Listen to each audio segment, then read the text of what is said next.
पूरे 4 साल बाद हेमंत कनाडा से लौटा था। कनाडा में एक ब्यूटी प्रोडक्ट्स बनाने वाली कंपनी के लिए हेमंत काम करता था। हेमंत अपने देश अपने घर लौटकर काफ़ी खुश था। एयरपोर्ट पर उतरते ही हेमंत की नज़रें अपने परिवार वालों को खोजने लगी। जल्द ही उसे अपने माँ बाप, भाई भाभी, बड़ी बहन और अपनी खुद की 3 साल की बच्ची नजर आई। लेकिन उसकी नज़रें शोभा को खोज रही थी। वो सोचने लगा, ये शोभा मुझे मिलने आई क्यों नहीं, और ऊपर से उसने हमारी छोटी सी बच्ची को भी यहाँ भेज दिया। हेमंत एयरपोर्ट पर सबसे हंसी खुशी मिला। फिर उसने शोभा के बारे में पूछा तो उसकी दीदी बोल पड़ी, भाई वो घर पर ही हैं, तुम्हारे लिए खाना तैयार कर रही हैं। वो तो आज ही तुम्हारे आने की खुशी में काम करने लगी हैं, वरना वो कोई काम करती कहाँ हैं। हेमंत ने अपनी बेटी को प्यार से उठा लिया, लेकिन उसकी बेटी उसे देखकर रोने लगी। लाओ मुझे दो बच्ची को, वो तुम्हें काफी दिनों बाद देख रही है ना, इसलिए पहचान नहीं पा रही होगी। कहते हुए दीदी ने बच्ची को अपने पास ले लिया। सभी टैक्सी में बैठकर अपने घर की तरफ रवाना हुए। हेमंत अपने परिवार से मिलकर खुश था, लेकिन ये बात कि शोभा उसे एयरपोर्ट पर मिलने नहीं आई उसे काफी परेशान कर रही थी। वो सोचने लगा, क्या खाना बनाना इतना ज्यादा जरूरी था, मुझसे मिलने से भी ज्यादा, और वो भी तब जब मैं 4 साल बाद वापस आया हूँ। इन्हीं ख्यालों में घर तक का आधा रास्ता बीत गया। अब उसकी बच्ची उसे देखकर रो नहीं रही थी, इसलिए हेमंत उसके साथ खेलने लगा। बाकी का आधा रास्ता भी खत्म हुआ और सब घर पहुंच गए। गाड़ी की आवाज सुन शोभा बालकनी में आकर खड़ी हो गई और हेमंत की तरफ देखने लगी। हेमंत भी जैसे ही गाड़ी से उतरा, उसने पहले दरवाजे की तरफ और बाद में बालकनी की तरफ नजरें घुमाईं, जैसे वो शोभा को ही देखना चाहता हो। हेमंत से नजरें मिलते ही शोभा के चेहरे पर मुस्कान झलक पड़ी। हेमंत भी उसे देखकर हल्के से मुस्कुरा दिया। सभी घर के अंदर गए। शोभा सबके लिए पानी लेकर आई और सभी को पानी देने के बाद फिर से किचन में चली गई चाय बनाने के लिए। थोड़ी देर तक सभी परिवार वालों से बात करने के बाद हेमंत शोभा को बुलाने लगा। माँ ने उसे बीच में टोकते हुए कहा, रहने दो उसे, किचन में थोड़ा काम कर लेने दो, बाद में अपने आप आ जाएगी। तुम बैठो यहाँ मेरे पास, वैसे भी कहाँ ज्यादा काम करती है वो। हेमंत यही बात दूसरी बार शोभा के बारे में सुन रहा था। अब उसने सोचा कि मेरे परिवार वाले मुझसे झूठ थोड़ी बोलेंगे, हर दिन नहीं होता होगा उसको इतना काम, आज थोड़ा ज़्यादा है, करने देते हैं, मैं बाद में उससे बात कर लूँगा। हेमंत अपने परिवार वालों से बातचीत में मगन हो गया। एक के बाद एक रिश्तेदार और पड़ोसी हेमंत को मिलने आते रहे और शोभा को किचन से बाहर निकलने का समय ही नहीं मिला। सभी के लिए चाय बनाना, नाश्ता बनाना, यही करते करते शाम हो गई।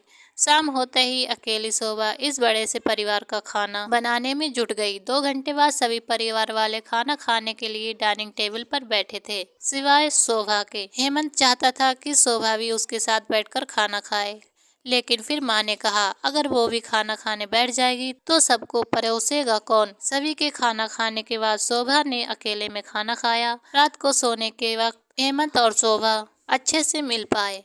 हेमंत शोभा के साथ काफी बातें करना चाहता था, लेकिन उसके चेहरे पर थकन और नींद अच्छे से देख सकता था, इसलिए उसने शोभा को परेशान न करने का फैसला किया और उसे सोने दिया। शोभा सोने ही वाली थी कि उसकी छोटी बच्ची रोने लगी, तो शोभा तुरंत उठकर उसको दूध पिलाने के लिए चली गई। हेमंत कब सो गया उसे पता ही नहीं चला। जब सुबह बच्ची की रोने की आवाज आने लगी तो हेमंत उठा और शोभा को पुकारने लगा। जब शोभा पास नहीं दिखी तो उसने बच्ची को चुप कराया और फिर से सुला दिया। हेमंत बाद में शोभा को देखने लगा तो शोभा उसे फिर से किचन में मिली, जो सुबह सुबह ही जल्दी उठकर घर वालों के चाय नाश्ते की तैयारी करने लगी थी। अब हेमंत सोचने लगा, माँ दीदी तो कहती थी कि शोभा ज्यादा काम नहीं करती, लेकिन जो मैं देख रहा हूँ वो तो कुछ और ही है। हेमंत अब समझ गया था, पर वो अपनी माँ को ऐसा नहीं बोल सकता था कि शोभा से ज्यादा काम न कराया करो, इसलिए अब उसने खुद ही शोभा की मदद करना शुरू कर दिया। हेमंत के हाथ बटाने से शोभा को थोड़ा अच्छा लगने लगा था। पहले जहां उसका चेहरा थकन से उतरा रहता था, अब उस पर थोड़ी थोड़ी चमक आने लगी थी। हेमंत ने कुछ दिनों में ही ये महसूस कर लिया था कि शोभा अब वो शोभा नहीं रही जिसे हेमंत शादी करके लाया था। वो तो कोई और थी जो तोते की तरह बोलती थी, और ये शोभा तो बिल्कुल चुप है, गुमसुम है। ऐसा लगता है जैसे किसी के दबाव में हो, किसी की डर की वजह से सहमी हुई हो। हेमंत शोभा को उसके काम में और ज्यादा मदद करने लगा। हेमंत का ऐसा व्यवहार घर वालों को खटकने लगा। घर के सभी बड़े और उसकी दीदी ने मिलकर हेमंत को समझाया, तुम अपनी बीवी की मदद करते हो, उससे हमें कोई ऐतराज नहीं है, लेकिन तुम्हें भी एक हद तक ऐसा करना चाहिए। जब तक कोई तुम्हें ऐसा करता हुआ न देख रहा हो तब तक सब ठीक है, लेकिन जब कोई तुम्हें बीवी के होते हुए बर्तन धोते हुए देखे तो वो अच्छा थोड़ी ही लगता है। और सोचो, आगे चलकर शोभा को तुम्हारे हेल्प की आदत पड़ गई तो तुम्हारा अपना काम में ध्यान लगाना मुश्किल हो जाएगा। हेमंत हमेशा से ही अपने परिवार वालों की बात मानता आया था। जिस तरह से सबने हेमंत को समझाया था, हेमंत भी उनकी बातों में आ गया।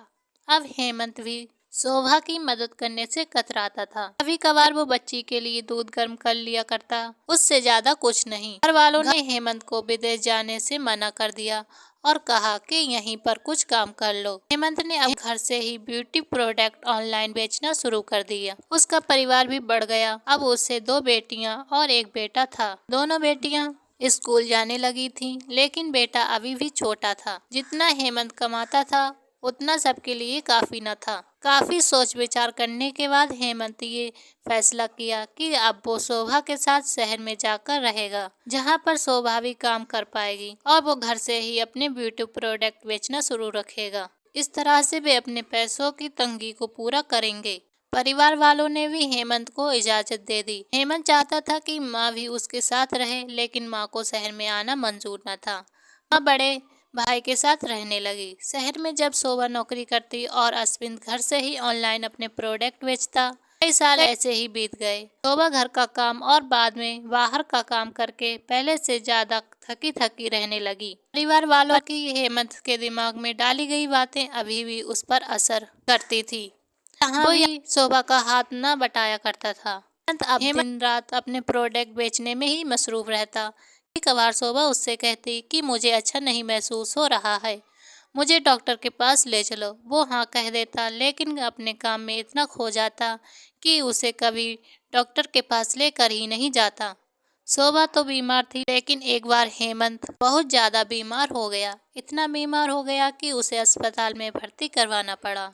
अस्पताल में हेमंत के पास सिर्फ शोभा थी और कोई नहीं। इतना बीमार होने के बाद भी उसके परिवार वाले सिर्फ उससे मिलकर वापस अपने घर चले गए थे। उसका सहारा बनने के लिए, उसकी तकलीफ बांटने के लिए कोई भी उसके साथ नहीं था। बिस्तर पर पड़े और शारीरिक तकलीफ से गुजर रहे हेमंत को अपनों का ऐसा व्यवहार बहुत तकलीफ दे रहा था। फिर वो सोचता कि उसने भी तो शोभा के साथ जिंदगी भर यही किया है। क्या वो शोभा का जीवन साथी सिर्फ नाम का ही था?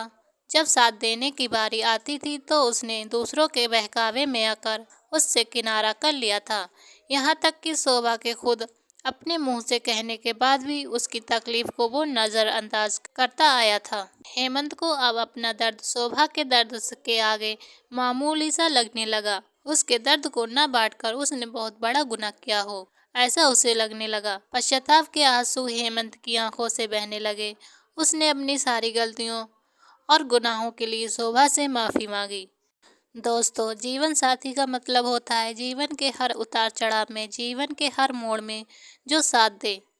साथ होने और साथ देने में उतना ही फर्क होता है जितना सिर्फ वादा करने में और सचमुच वादा निभाने में होता है। दोस्तों, एक पत्नी की दर्द भरी कहानी पति के दृष्टिकोण से हमने बयां की है। इस कहानी को सुनकर किसी भी पति पत्नी का अपने जीवन साथी के प्रति व्यवहार सुधर जाएगा, तो इस कहानी को आप तक पहुंचाने का उद्देश्य सफल हो जाएगा। कहानी पसंद आई हो तो एक लाइक और चैनल को सब्सक्राइब करें। मिलते हैं ऐसी किसी अगली कहानी में।